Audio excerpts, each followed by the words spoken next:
The spring festival filled downtown Seoul with color and light.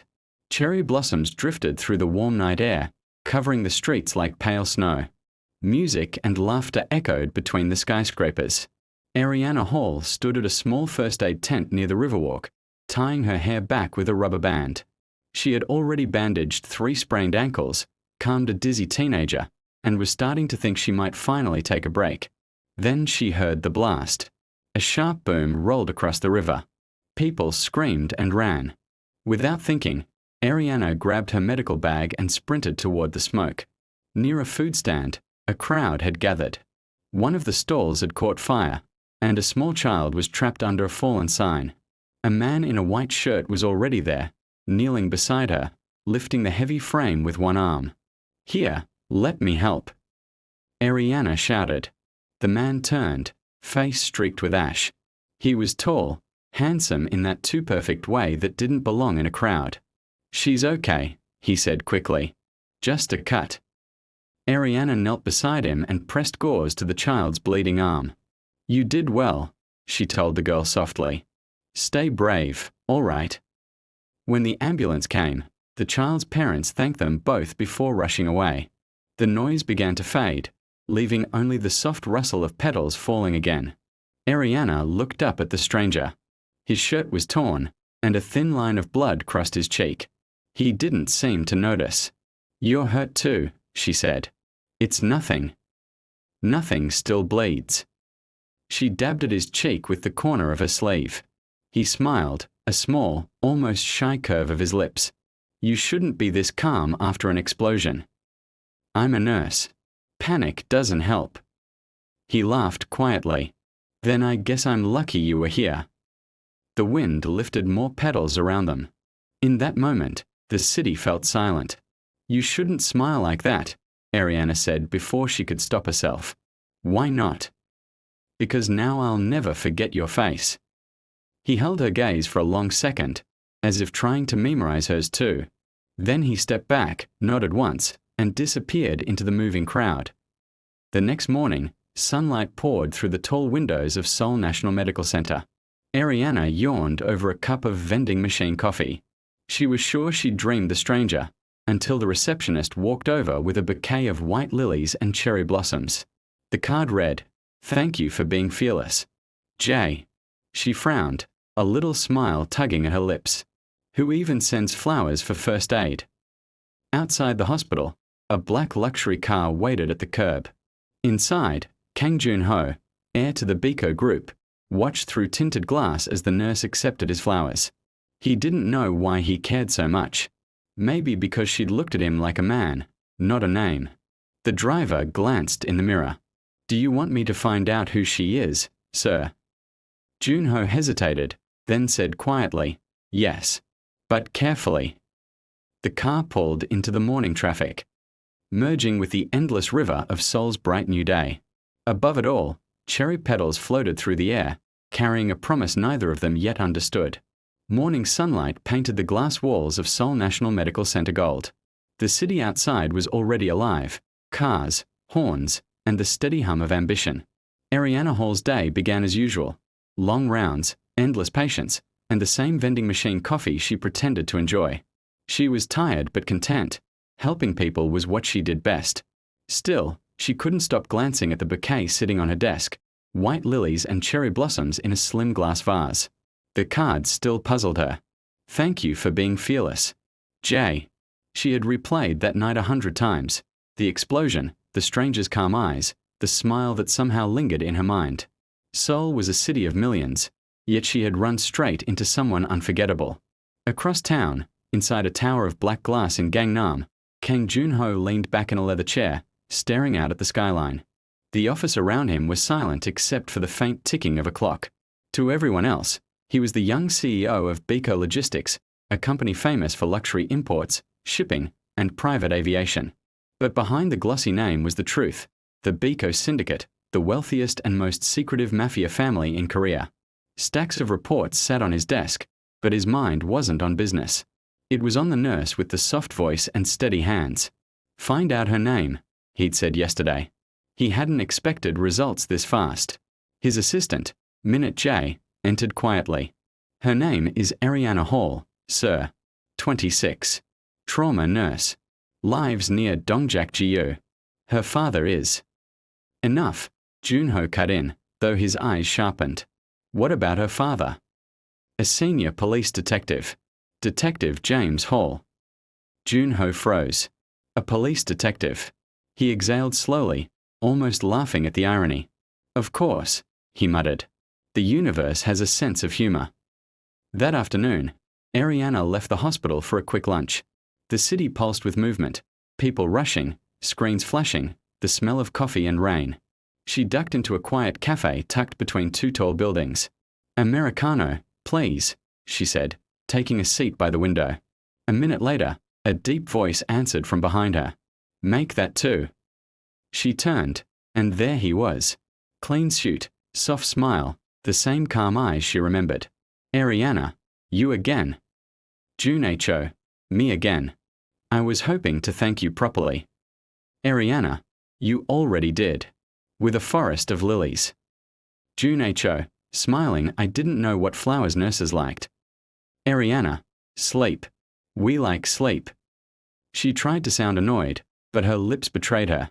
He laughed, a quiet, genuine sound that made her cheeks warm. They talked through coffee and an hour that felt like minutes. He told her he ran a family business, leaving out what kind, and asked about her work, her patients, her dreams. She found herself opening up. Easily. When she laughed, he thought, this is what peace feels like. As they stood to leave, rain began to fall, soft and steady. Ariana sighed. I didn't bring an umbrella. Junho looked up at the sky, then down at her. Then we'll share. He opened his black umbrella, holding it low enough that the cherry blossom perfume from her hair filled the space between them. Seoul's neon lights reflected in the puddles at their feet as they walked side by side, laughter and warmth cutting through the rain. Later that night, Ariana's phone buzzed with a message from an unknown number. Unknown. Did you get home safe, fearless nurse? Ariana, how did you get my number? Unknown. I'm very good at finding things I want. Ariana, that sounds suspicious, Mr. J. Unknown. Then it's a good thing you're brave. She smiled, tossing her phone on the bed. Outside her window, Seoul shimmered like 1,000 small promises. In his penthouse high above the same city, Junho looked out over the lights, his expression unreadable. A faint smile tugged at his lips, but behind it was the truth he couldn't escape. The woman who made him feel alive again was the daughter of the man sworn to destroy his family's empire. The morning rush turned Seoul into a moving river of umbrellas and heels. Ariana pushed through the hospital doors, coffee in one hand, phone in the other. A message blinked on her screen. J. Lunch today. Somewhere quiet. Ariana, don't you ever work? J. I own the company, remember? Ariana, show off. She laughed to herself, not noticing the nurse beside her watching curiously. Who's J? Her co-worker teased. Ariana just smiled. No one you know. That afternoon, a silver sedan stopped outside the hospital. The driver opened the door, and there he was again, Kang Junho, tailored coat, dark tie, the picture of Seoul wealth. Junho, I promised lunch. Ariana, you really do keep your word. Junho, only when it involves you. He took her to a rooftop restaurant near the Han River. Glass walls, piano music, the skyline stretching endlessly beyond them. Ariana hesitated at first, unused to this kind of luxury, but he pulled out her chair with an easy charm that made her relax. Ariana, do you bring all your first aid partners here? Junho, you're the only one who patched me up without asking my name. They shared pasta and quiet laughter. Yet even as she enjoyed his company, Ariana couldn't shake a small unease. His phone vibrated several times. Each time he glanced at it, his expression hardened before softening again. When they finished eating, he excused himself for a brief call near the railing. She caught fragments of his low voice, formal, clipped Korean mixed with English, something about cargo and clearance. When he turned back, the warmth returned to his smile. Ariana, work trouble. Junho, just the family business. Complicated things. She didn't press. Everyone in Seoul had secrets. That evening, in a very different part of the city, Detective James Hall dropped a thick folder on his desk. On the cover, Biko Syndicate. Officer Kim, you're reopening that case? It's been quiet for years. James, too quiet. Someone new is moving the money. He flipped through photos of black-suited men at airports, private jets, shipments labeled Biko Logistics. He tapped one picture, blurred, but the young man's outline was sharp enough to stir curiosity. James, find out who this is. Across town, Jun-ho stepped into his penthouse, loosening his tie. His assistant, Minute J, waited by the window. Minute J, the detective you mentioned, Detective James Hall, he's active again. Jun-ho, quietly, that name again.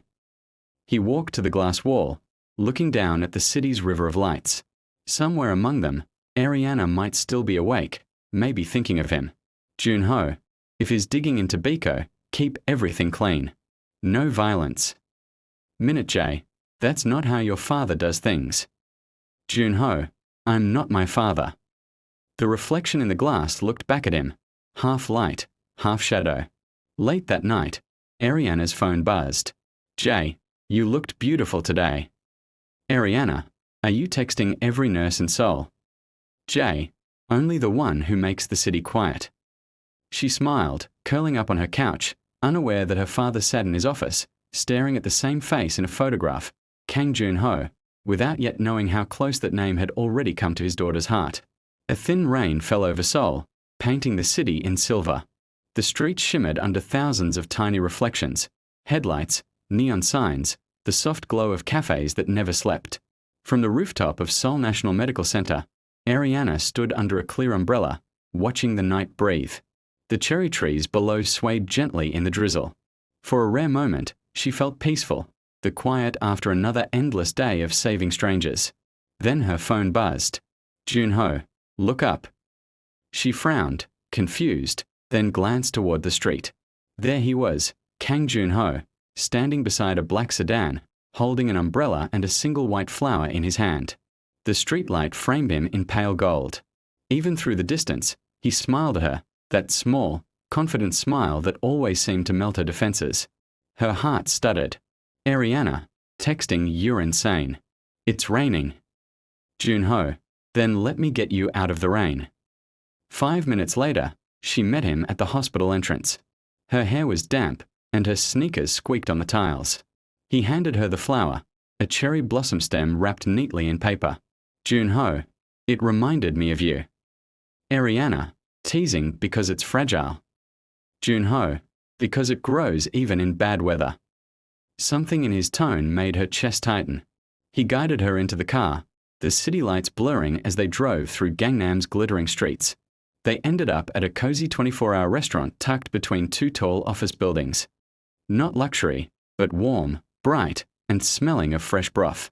Ariana, this isn't where I expected Seoul's most mysterious man to eat. Jun-ho, smiling, then maybe you don't know me yet.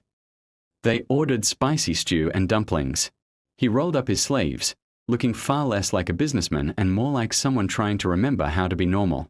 She noticed the faint scar near his wrist and wondered what kind of life left marks like that. When she spoke about her patients, the little girl from the festival, the families who couldn't pay, his eyes softened in a way that didn't fit the rumors she'd heard about the Biko company. And when she laughed, the tired lines around his eyes disappeared.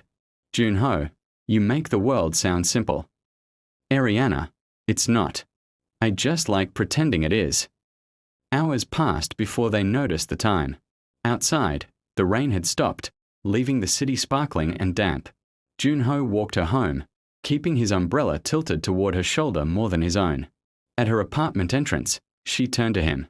Ariana, you really do show up out of nowhere. Jun-ho, and you really don't seem to mind. He smiled, reached out, and gently brushed a raindrop from her cheek. For a second, neither moved. Then he whispered, "Good night, Ariana," and walked away. She stood there long after he left, her hand unconsciously touching the spot where his fingers had been. Far above the city, in the highest penthouse of the Biko Tower, Kang Dae-shik poured himself a glass of whiskey. The city lights glowed beneath him like a kingdom he ruled from the shadows. Dae-shik, he's spending time with that nurse again.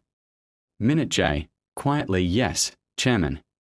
Daeshik, cut it off before it becomes a liability. Minute J, he won't listen to me. Daeshik, then remind him who he belongs to. He stared at the rain-streaked glass, voice cold.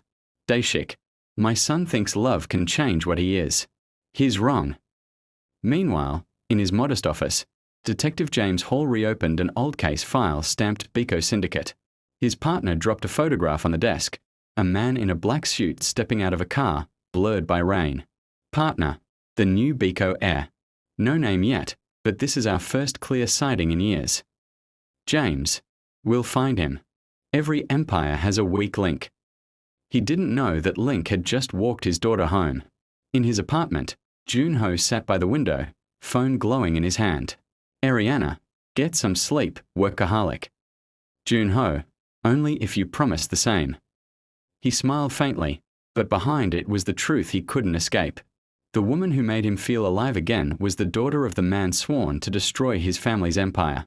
Outside, thunder rumbled in the distance, echoing through Seoul's glittering skyline, a quiet warning that lines were beginning to blur. Seoul shimmered under the evening sky, skyscrapers catching the last blush of sunset.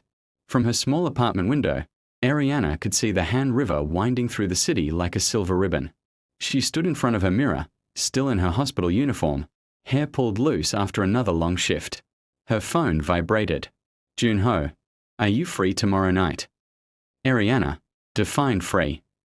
Junho, not in scrubs. Ariana, then, maybe. Junho, good. I'm sending you something. Don't argue. She shook her head, smiling. This man, she muttered under her breath. The next morning, a box arrived at the hospital's front desk, slim, wrapped in silver paper.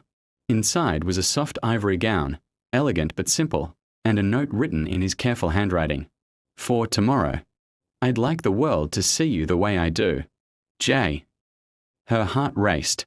It felt far too much for someone she'd only known a few weeks, and yet, she didn't want to say no. The next evening, Seoul's skyline glittered like scattered stars. A sleek black car pulled up to the curb outside her apartment. The driver stepped out and opened the door. And then she saw him, Kang Junho, waiting beside the car in a charcoal suit, the city's lights reflecting off his cufflinks. He smiled when he saw her, that quiet, knowing smile that always seemed to reach his eyes first. Junho, you look beautiful. Ariana, you sent the dress. You can't take credit twice. Junho, then I'll take credit for noticing. He offered his arm, and she took it, reluctantly at first, then naturally, as though they'd done this 100 times before. The Biko Foundation Charity Gala was held in a ballroom that looked like something out of a dream. Golden chandeliers, live orchestra, and Seoul's most powerful faces moving through the glow of champagne and secrets. Ariana had never been anywhere like it. She felt everyone's eyes turn toward them as they entered. But Junho's hand at the small of her back kept her calm. Ariana, whispering, I don't belong here. Junho, neither do I. I just pay the bills. She laughed softly, and the sound drew curious glances. Few people had ever seen Kang Junho laugh like that. He introduced her to investors, politicians, CEOs. She smiled politely, answered questions, and tried to ignore the curious looks, the whispers about who she might be. When the orchestra began to play a slow waltz, Junho turned to her. Junho, dance with me. Ariana, I'll step on your shoes. Junho, then I'll buy new ones. She hesitated only a second before letting him pull her close. The music wrapped around them, soft strings, a piano that sounded like falling rain. They moved slowly, her hand resting against his chest, feeling the steady beat of his heart beneath the silk of his shirt. For the first time, she forgot the difference between their worlds. Ariana, quietly, you keep surprising me, Junho. Junho, then I'll try to keep doing that. But as the song ended, the mood shifted. The crowd parted slightly, and a tall man approached, silver hair, sharp eyes, power in every step. Kang Daeshik, Junho's father. Daeshik, you didn't tell me you were bringing a guest. Junho, calmly, I didn't think I needed permission. Daeshik, everything in this room exists because I allow it, son. Even the air you breathe. Ariana sensed the cold tension immediately. She bowed politely, unsure who the man was. Ariana, I'm Ariana Hall. It's an honor. Daeshik, smiling thinly, a nurse. How refreshing. My son usually surrounds himself with different company. Junho's jaw tightened, but he said nothing. Daeshik, enjoy your evening, Miss Hall. Though I wonder, do you know the kind of world my son lives in? Ariana's smile faltered. Before she could answer, Junho took her hand firmly. Junho, we were just leaving. He led her out, the crowd whispering as they passed. Outside, the city lights felt colder. Ariana, that was your father, wasn't it? Junho, after a pause, yes.